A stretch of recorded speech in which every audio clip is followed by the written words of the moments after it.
Hello, music lovers, and welcome to another episode of the Woodshed. On this week's episode, we're going to be talking about some blues and blues phrasing, and we're going to have a very special guest feature artist, which is Seth Rosenbloom. A few weeks back, he was on his way to Memphis to play a gig, and so he stopped by the house and was so kind to let me film him and get some footage for you guys. Go follow Seth on all his social medias, Instagrams, Twitters, Facebooks, all that good stuff. Now sit back, relax, and enjoy the episode. Hello, music lovers, and welcome to a very, very special edition of the Woodshed. Joining me is young bluesman Seth Rosenbloom. He's came down from Boston last night. He's playing a festival in Memphis, and figured I'd get him in here in the studio, talk to you guys about a lot of blues tricks and things in his arsenal. Seth, how you doing? Doing well. Happy to be here in Tennessee. Always nice coming down. Had about a 15-hour drive yesterday, but all worth it to get down here. And always good seeing you. Man, you had a big year last year. It was a big year. Had first full-length album come out in January, so that was really exciting. We did some shows right on the back of that. Did. What's the name of the record for our viewers out here? So they can record check it? is Keep On Turning. You can find it on Amazon, iTunes, Spotify, all those. Produced by Josh Smith, which was great working with him on it. With that said, man, go check out Seth's record. So without further ado, let's dig in some picking. One of the things that I really want to talk to you about was vibrato, right? Yeah. In blues, there's so much emphasis put on vibrato versus other styles of music. A lot of rock guys just have one or two vibratos. I don't want to say a lot of rock guys. I would say a lot of metal guys. Rock has always been this nice little middle ground between blues and metal, Sure. and some of the best vibratos in history are actually, rock vibrato. So talk about the origins, if you can, about vibrato, the players that carbon date back the farthest and what their vibratos are like. And then how you develop your different vibratos and talk some technique for us. So first influences for me on guitar in terms of vibrato really weren't blues players. It was my favorite vibrato for years was Yngwie. Man, have you got an Yngwie vibrato? No. Oh, yeah, okay, I like that. I'm not even going to try on that one. It. But like Yngwie was one of my favorites. Even Satriani has a great vibrato. He does, because he's coming from that blues background. In terms of the blues players who struck me early on, it was Stevie. Yeah. Just because of the aggressiveness. Have you got one of those? Give us a Stevie-esque one and like talk us through. Yeah. Right? I mean, So talk to me about your hand right there. You did the thing that I really wanted to point out to our viewers. You did the thing that's important. Do it again, please. Right? So talk to me about what you're doing in the back of your hand. So it's all basically a pivot point on the side of the first finger there, where that's locking onto the side of the neck. Yeah, and it's like I always talk about it, it's like the royal wave, where it's like the queen waving back and forth, but locked onto the side of the neck. So as soon as I'm locked, it doesn't matter what finger it is, it's just pivoting on the side there.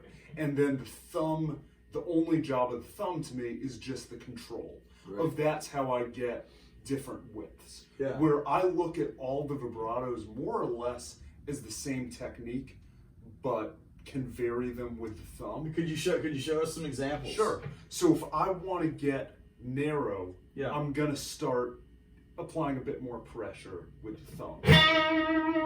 Make it smaller. We have two dimmer switches, like light switches. Yeah, we have width and we have speed. Yeah, for and sure. Any setting between those, I want to be able to get to. For sure. And you're kind of vice gripping to slow it down. You're actually squeezing in with your thumb. Exactly. Yeah, nice. And to get it narrower, because if I take the thumb off, it's a wide and fast. Yeah. I can't really get it slower without it starting to get uneven. Yeah.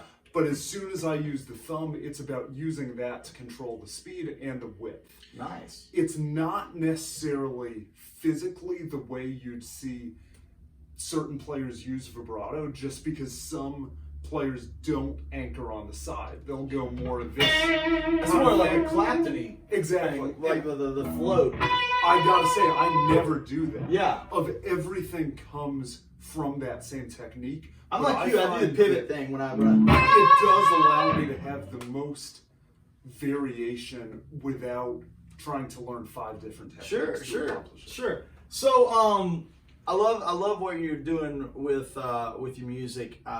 Give us some like blues fundamental type of idea, right? And then, if you don't mind, show us how you would add more color to the harmony. You were playing some stuff when I was setting up the camera, and you had some cool little lines, had some flat nines and stuff with them. Talk about the fundamental of playing through something, and then where you start introducing those things. Sure.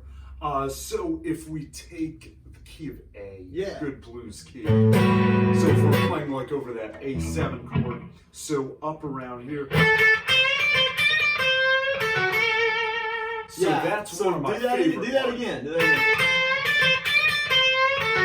You're kind of using the first finger to bend up. Absolutely. That's a big one for me. And it's getting that you're approaching that half step bend, but you can fall a little bit short of it and have it sound really nice and kind of chewy and bluesy.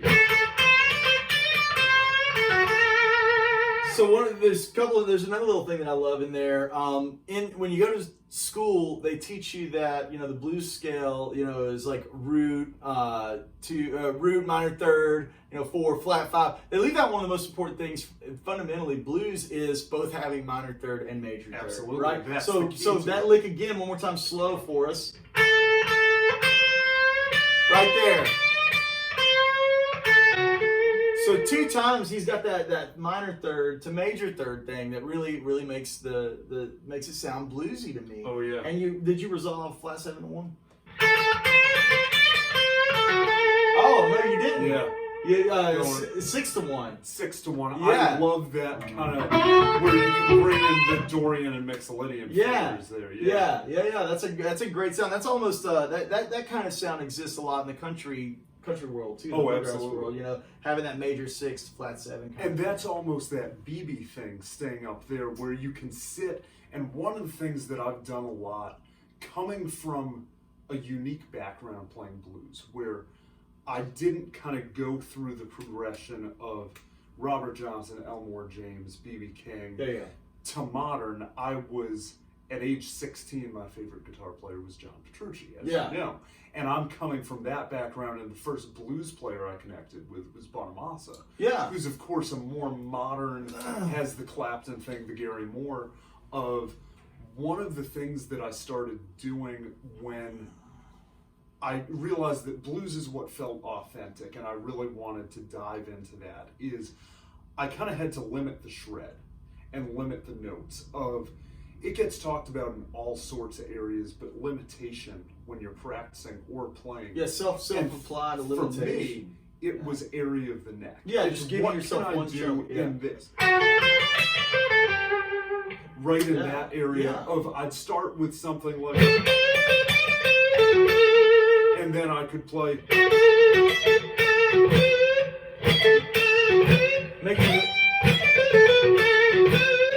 Making the most out of what you got right there to deal with and build your phrases around that. So now talk to me, let's go a little bit farther in. Sure. There was a line you played earlier, and I wish I could remember it, but I remember. Yeah, you remember? Yeah, because I was like, ooh, what's that? It's starting to blend in some of the things that I really love in guys like Kirk Fletcher and Josh and yourself, where you're bringing in some more color tones into the harmony. Could you give us something right there? I think the line was... Yeah. You had a little flat 9 in there at some point. Yeah, at one point you had that. I may have had that, yeah. Yeah, can you talk about that sound? That's one that I really love. I have a lot of different ways where I kind of resolve some of these lines. Let's hear a couple. Just give us a couple. Right. Yeah. Right.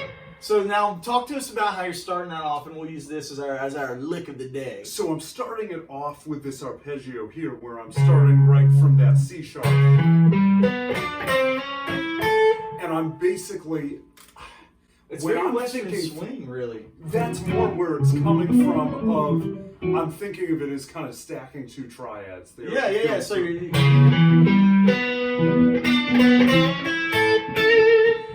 I'm getting into the whole thing there is for me, I'm very, in terms of how I think when I'm improvising, it's all about what chord I'm playing over. So for there, and I think for a lot of players it is, but for me, I'm just thinking, how do I work my way back to this sound? Okay. A7. So I'm trying to get there, and I'm starting with, you know, on that C sharp where I'm starting a little out. That note's great. That little flat nine is that so weird. cool. And Stevie did that a lot. Oh, Stevie yeah. Vaughn had that flat nine thing happen. And that flat nine, you know, when you look at it in terms of theory, it's supposed to be wrong over Yeah, there. yeah. But you use it as that little turn point between the 9 and the root, and it sounds great and just adds that character to really bring it out. So one more time on that lick. So check it out. Call out the notes as you play them. So you got 3, 5, right? Yep. 7. The flat 7. Yeah. 9. Then the 4. Yeah.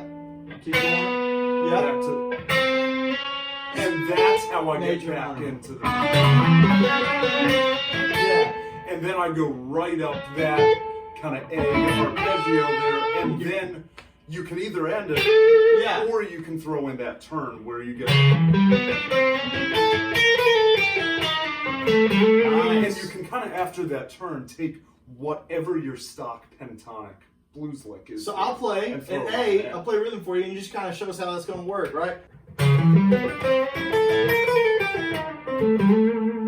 All right, so let's hear that in context.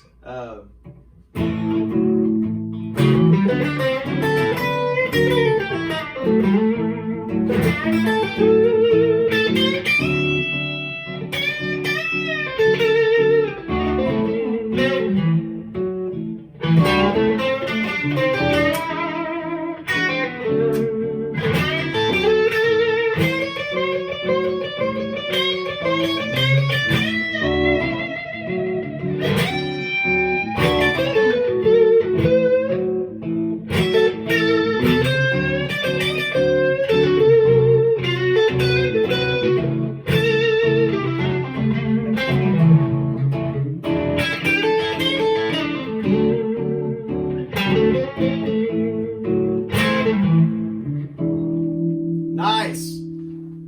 So there you have it, folks. How to implement some cool modern sounds into your blues playing.